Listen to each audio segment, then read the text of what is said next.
నమస్కారం. నా పేరు నరేష్. వెల్కమ్ బ్యాక్ మన యూట్యూబ్ ఛానల్. అయితే నేను నిన్నటి వీడియోలో వైసీపీ కార్యకర్తల్ని ఉద్దేశిస్తూ వాళ్ళకి నేను కొన్ని సూచనలు ఇవ్వడం జరిగింది.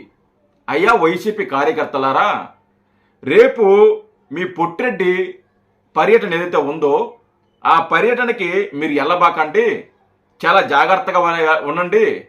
మీరు ఆ పర్యటనకు వెళితే అక్కడ గొడవలు జరిగే అవకాశాలు ఉన్నాయి, తలలు పగిలే అవకాశాలు ఉన్నాయి.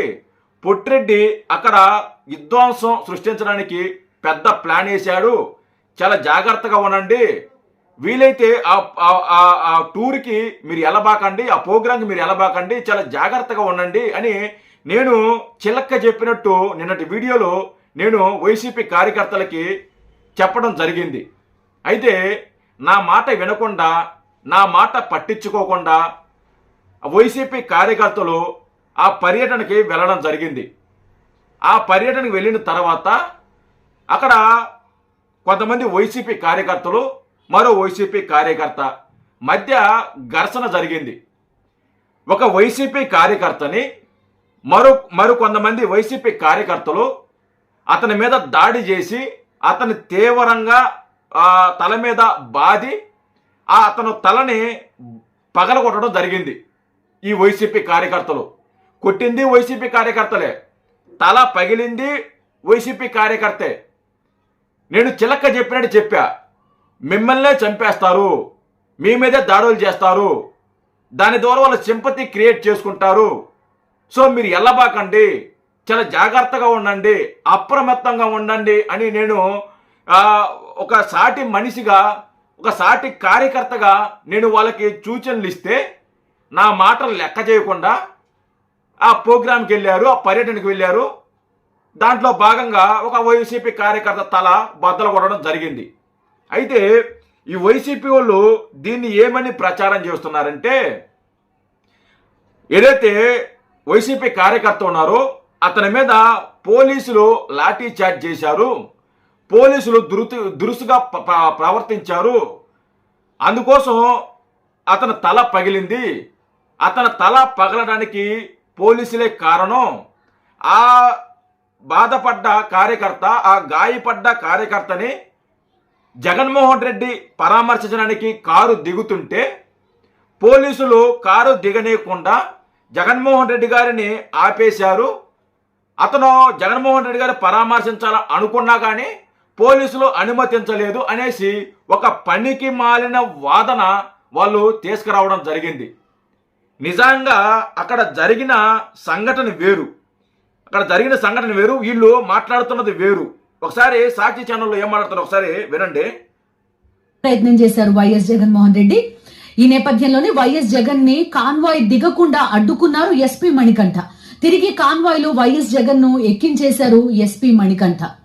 ఆ కార్యకర్తని పరామర్శించడానికి అతను భద్ర దిగేశాడంట పొట్టిరెడ్డి. అరే మా కార్యకర్తకి తల పగిలిపోయింది, అతను నేను పరామర్శించాలి, అతను నేను హాస్పిటల్కి తీసుకెళ్ళాలి, నేను దగ్గరుండి అతను చూసుకోవాలి అని ప్రేమ పుట్టకొచ్చి, ప్రేమ పొంగిపోయి, ఆ ప్రేమ కన్నీరు మున్నీరయ్యి అదరా బదరా కారు దిగటానికి పొట్టిరెడ్డి ప్రయత్నిస్తే అక్కడున్న ఎస్పీ మణికంఠ పోలీస్ అధికారి జగన్మోహన్ రెడ్డి గారిని కారు దిగనీయకుండా చేశారు, మీరు వెళ్ళటానికి వీల్లేదు, మీకు అనుమతి లేదు, మీరు కారు ఎక్కి మీరు వెళ్ళిపోండి అని ఆ మణికంఠ అనే పోలీస్ అధికారి జగన్మోహన్ రెడ్డి గారికి ఆదేశాలు ఇచ్చారు అనేసి ఒక పనికి మాలిన మాటలు మాట్లాడుతున్నారు సిగ్గు లేకుండా.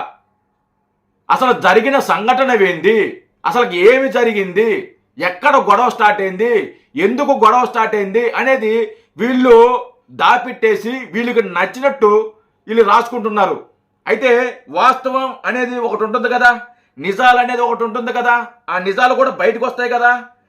అక్కడ జరిగిన సంఘటన ఏంటంటే, ఒక నిమిషం, జగన్ పర్యటనలో కొట్టుకున్న వైసీపీ కార్యకర్తలు మామిడి మార్కెట్ సమీపంలో పెద్దారెడ్డి ద్వారకానాథ రెడ్డి ఆధ్వర్యంలో మద్యం పుష్కలంగా పంపిణీ, మద్యం కోసం కొట్టుకున్న వైసీపీ కార్యకర్తలు ఓ కార్యకర్త తలకు గాయం, తన కర్చీపుతో కట్టుగట్టి కుర్చీలో కూర్చోబెట్టిన బంగారపాలెం సిఐ అంబులెన్స్ కి ఆసుపత్రికి తరలించిన పోలీసులు అనేసి పోలీస్ అధికారులు దీన్ని రిలీజ్ చేయడం జరిగింది.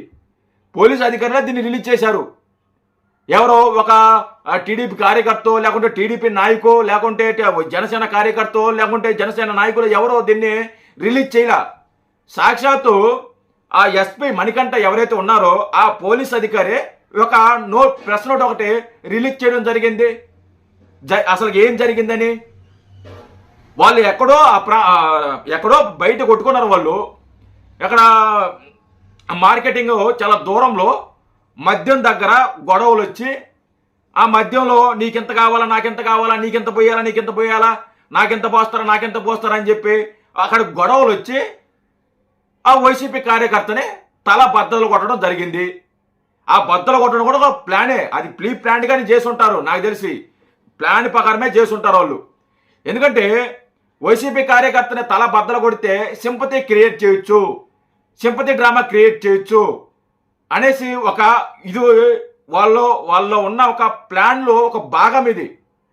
వీళ్ళు ఎక్కడో ఊరు బయట, అంటే బంగారపాలెం ఊరు బయట అతని మీద దాడి చేస్తే వీళ్ళు ఏం మాట్లాడుతున్నారంటే జగన్మోహన్ రెడ్డి కాన్వే దగ్గర పోలీసులు దురుసుగా ప్రవర్తించారు, లాఠీ చార్జ్ చేశారు, అందువల్ల అతను తల బద్దలు పగిలింది అని చెప్పేసి వీళ్ళు ప్రచారం చేస్తున్నారంటే నిజంగా వీళ్ళు మనుషులా లేకుంటే జంతువులా నాకైతే అర్థం కాల. కొంచెమన్నా సిగ్గుండాలక్కర్లా. అక్కడికి వెళ్ళిందే పనికి మాలిన ప్రోగ్రాము. అక్కడ రైతులందరూ బాగున్నారు, రైతులకు ఏ కష్టం లేదు. రైతులందరూ కూడా వాళ్ళ మామిడి పనులు వాళ్ళు అమ్ముకుంటున్నారు, వాళ్ళు యాడ్ చేసుకుంటున్నారు, వాళ్ళు మార్కెటింగ్ చేసుకుంటున్నారు, వాళ్ళు బాగానే ఉన్నారు. అక్కడికి వెళ్ళి నువ్వు పీకేది ఏందయ్యా పొట్టిరెడ్డి? నువ్వు వెళ్ళాల్సింది ఎప్పుడు? వాళ్ళు నిజంగా వాళ్ళ సమస్యలు ఉన్నప్పుడు నువ్వు 2 నెలల ముందు వెళ్ళి ఉండాలి. నువ్వు మే మాసంలో వెళ్ళి ఉండాలి. నువ్వు నీకంత ప్రేమ పుట్టుకొస్తే రైతుల మీద, మామిడి రైతుల మీద నువ్వు ఆ రోజు వెళ్ళి ఉండాలి. సీజన్ అంతా అయిపోయిన తర్వాత, మామిడి పనులన్నీ అయిపోయిన తర్వాత ఇప్పుడు వెళ్ళి నువ్వేం పీకటానికి అక్కడ? నువ్వేం పీకుతావు అక్కడ? రైతులు కూడా మా దగ్గరకు రావద్దు, మా జిల్లాకు రావద్దు, మా బంగారపాలెం రావద్దు, మా మార్కెటింగ్ యాడికి రావద్దు.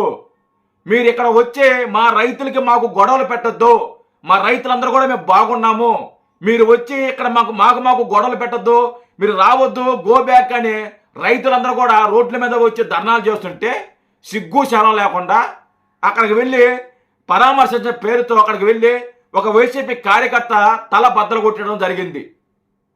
సిగ్గుండాలి ఇలాంటి ప్రోగ్రాలు పెట్టడానికి, కనీసం బుద్ధి ఉండాలి కదా. ఇలాంటి ప్రోగ్రాలు పెడతారా ఎవరైనా? పిచ్చి పిచ్చిగా ఉంది మీకు అందరికీ. జనాలంటే, ప్రజలంటే, కార్యకర్తలంటే పిచ్చి పిచ్చిగా ఉంది మీకు అందరికీ. మీకు ఇష్టం వచ్చినట్టు చేస్తారు, మీకు ఇష్టమైన దాడులు చేస్తారు, మీకు ఇష్టం వచ్చిన నచ్చినట్టు కొట్టేస్తారు. ఎవడు అడగడనా? ఎవడు పట్టించుకోడనా? సిగ్గుండాలి ఇలాంటి పనులు చేయడానికి. జై హింద్.